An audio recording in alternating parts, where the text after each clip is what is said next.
You know what's not old news? Tell me. Nene leaks. Okay.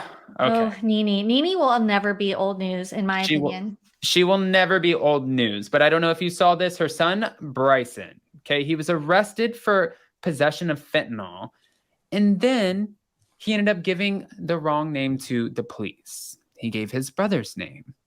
He also gave the wrong address. This is obviously a big deal because possession of fentanyl, one, that's huge. And then two, lying about your name and your address to the authorities is you can't do that, obviously.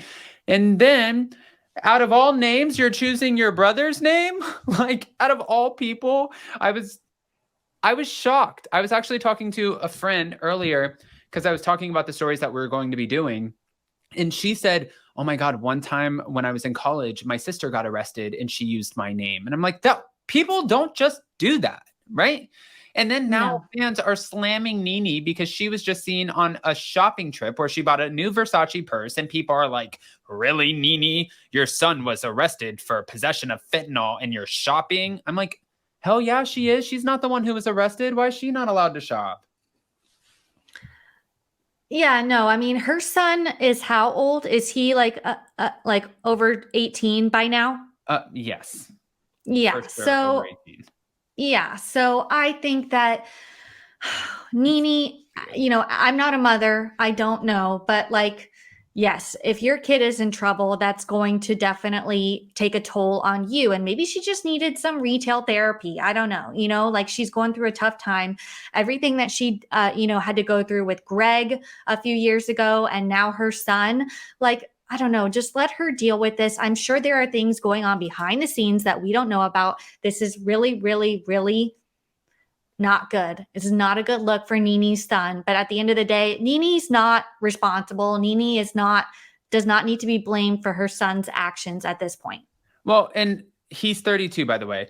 I don't care how old he is. Shopping when your son is in trouble is gross. I just want to say this really quick because I have to give Nene the benefit of the doubt. You don't know if Nene didn't go up to the courthouse and say, or the jail. I don't know how this works. I haven't been there, thankfully, knock on wood. But you don't know if she didn't go in and say, hey, how much is it to bail my son out? What does this look like? What steps do we need to do to get him the help that he needs? What is the process? And maybe even initiated said process. And then at that point, all you can do is sit back and wait. So if she's in that waiting period and she decides to go shopping, guys, get a hobby. You guys get a hobby, but I'm saying like the people on Twitter, it's like, you got to get a hobby. The woman is shopping. Well, do we even know for sure that this photo was taken, like at the time it was taken? Because we all learned that Page Six, released a photo of Kyle and Morgan that was months old, pretending like it was taken that day or the day before. Like, I don't know. I have lost trust in some of these media outlets. You don't really know what's true and what's not. If a story or celebrity is relevant, they might dredge up old photos to talk about it. So I don't know. I'm just saying, could be the case. Mm-hmm. Jenny said 32. I say shop away. I agree. All right. Before we end off, guys, I wanted to talk about this one last thing because, well, I'm going to keep it very brief. Tamra decided to issue a warning to Jennifer Padranti. Now, we know Jennifer went on Watch What Happens Live, and we know that she said Tamra is very different on camera than she is off camera. She kind of saying she hams it up for the camera. She turns it up, which I feel like most reality TV people turn it up for the cameras anyways. But after Jennifer put this out there on Watch What Happens Live, Tamra just gave her kind of a warning saying, hey, listen. She said, one, you are the community penis. And two, Snapchat does not have a send to all button. Also, I've heard that she was talking shit. It's not smart. And I know too much. And then finally, I didn't give you lemons. I gave you the truth. But wait, there's more hashtag text messages. Meaning, hey, community D of the OC, Tamra's coming for you.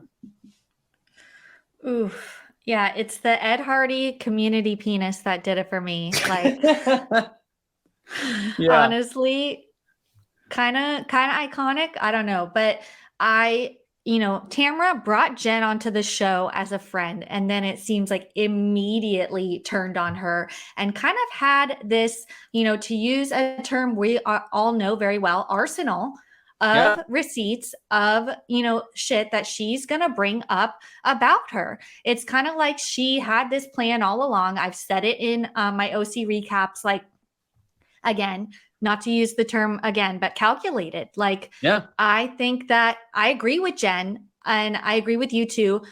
People are different on camera than they are off. But I think Tamra, this may be a little bit of a two-faced situation. You're my friend. I'm going to bring you on. They used to have their own little Tres Amigas, Tamra, Jen, and one other girl in OC. And then, that kind of fell out. She's on the show now. And Tamra is just really just blasting everything about her and her boyfriend. Not that her boyfriend is innocent in any way, because honestly, I think a lot of the things that they say about him are probably true, but Tamra is, not taking it lightly with Jen. And she's also not the one. I would tread lightly. I feel like she has nothing to lose, folks. Yeah. Nothing to lose. No, definitely not. I don't know, but if you had to pick a side, do you have a side? I would pick Tamra's side over Ryan's side, and I would honestly, in this matter, probably pick Jennifer's side over Tamra's side, because I feel like Jennifer came in like Bambi-eyed, like, "Hi, I'm so excited to meet you, ladies," and Tamra was like, "He's cheating on your ass. She cheated on her husband. He is the community D of the OC in here. You're hungry. You're not eating sushi today. You're eating a napkin. Take that." Like, it's hard to be on Tamra's side right now. Yeah, no, it definitely is. This is bringing it's bringing OC to a new level for me, though. I'm kind of living for this feud. I'm very invested. I can't wait to see how it plays out. So I don't know. I'm here for the drama. We shall see. All right, guys. Well, we've been in here for about 55 minutes and we are about to head out on the road. So before we go, if you guys don't know, Kim, will you let them know where they can find you? Of course. Yes, you can find me at Bravo Breaking News on Instagram. You can also subscribe to my YouTube channel. We do weekly recaps of all of the shows and, breaking news updates. And if you guys are going to BravoCon, please DM me, message me. I would love to see you and meet you there. And I'm so excited to see and meet Adam in person there too.